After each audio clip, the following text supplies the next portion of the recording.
everyone.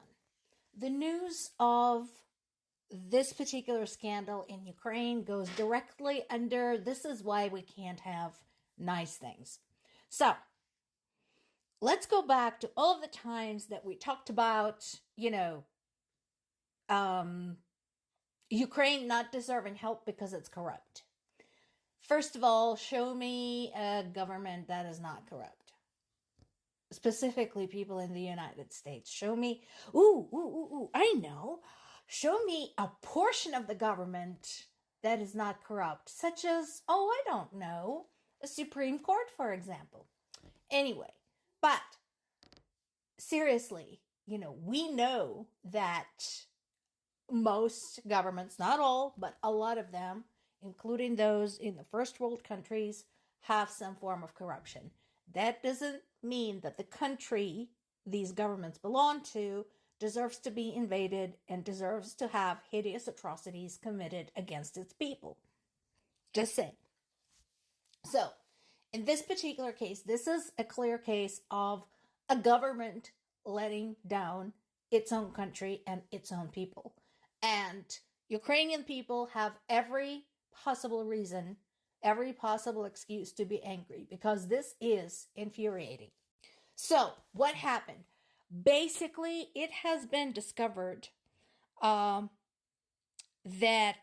dozens of officials from the Prosecutor General's office of Ukraine had themselves registered as disabled to avoid military service.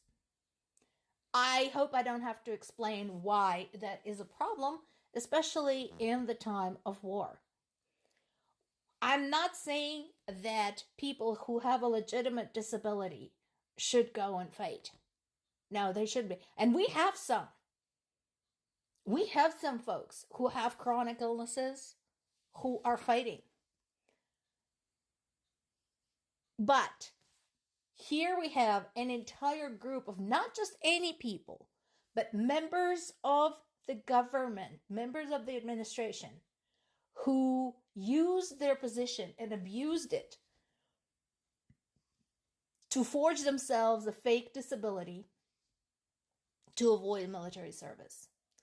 So the Prosecutor General has resigned. I don't know what's going to happen next to these people, but obviously it shows a huge problem. And as I mentioned before, we have an issue right now in Ukraine with the government that is being led by a person who is not very experienced and doesn't think strategically. I'm talking about Zelensky. And I said this many, many times. Instead of surrounding himself by people who are experts in their field, understand the pros and cons of various strategies, and know how to plan ahead, he likes to surround himself with friends and acquaintances. And this is not the time to do it. And this is what happens when eventually this approach of hiring unqualified individuals trickles down throughout different branches of the government. So this is going to be a problem. Now we have a whole chunk of Ukrainian government that has to be rehired because of this. And of course, again, this sends a very bad message both to the Ukrainian people and to Ukraine's allies. This is amusing. So, how do you suppose, European Union, this is going to work? Precisely. Show me a step by step. What motivation do BRICS leaders have to tell Putin to end the war in Ukraine? I was actually discussing this with a friend of mine who is also one of my sources today. And one of the concerns we were discussing was the fact how much of the US and European politics right now pivots around the hope that Putin will simply get tired of war. Not going to happen. And you cannot offload this duty to his BRICS allies because they have no interest in this. The war is at your doorstep, Europe. You have to mind your own safety and consider the implications to you instead of saying, for example, to India or China or Brazil, hey, can you shake a finger at Putin and tell him to stop being a bad boy? And then there's this, all the more reason for the world to take notice. We have evidence now. US says it has evidence, and they're not the only one. South Korea has evidence. So we have evidence. Multiple sources confirm that North Korea is now officially involved in Russia's invasion of Ukraine. So now that you know, what are you going to do? Lloyd Austin saying that you are concerned and that this is very, very serious, hint, is not going to do shit. Consider global implications. The time for expressing concern is so overdue, is not even funny. So while Ukrainian government was suggesting that North Korea was preparing over 10,000 troops, and the initial estimate for the transport from North Korea to Russia's Vladivostok was 1,500. Now we're seeing not quite as much as Ukrainians predicted, not 10,000, but 3,000. And while, yes, the number does make a difference, just in terms of what Ukrainian soldiers are going to have to deal with, it does not make a difference politically.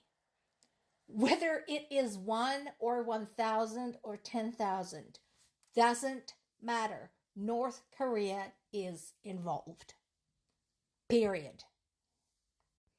And while North Korea is involved, we have the leaders of China and India playing footsie with Putin and discussing Ukraine briefly. So this headline is a little bit misleading. They did touch upon Ukraine, but mostly that's not what they talked about. Mostly this was just a show of unity and Putin demonstrating that he has friends outside of Europe, well, Ukraine too, but Europe and the United States. They did discuss another big conflict between Israel and Palestine. But again, I seriously doubt that they give a shit about Gaza. Mostly, I think the time was spent discussing quid pro quos. What they will exchange for what, with whom, and how. They issued a completely,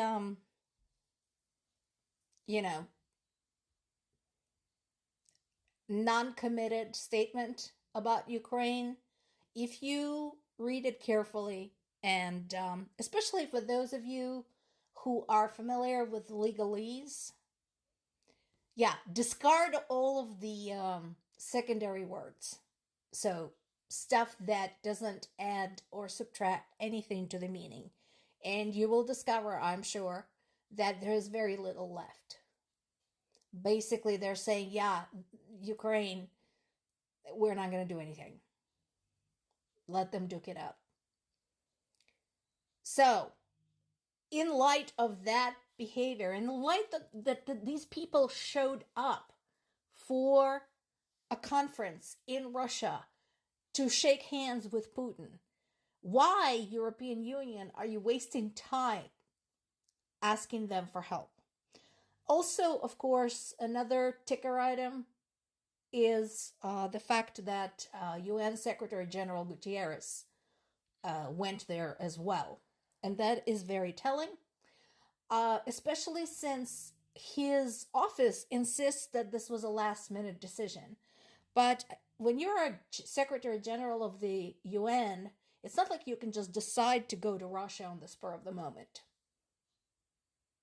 So I think they're lying. More to come.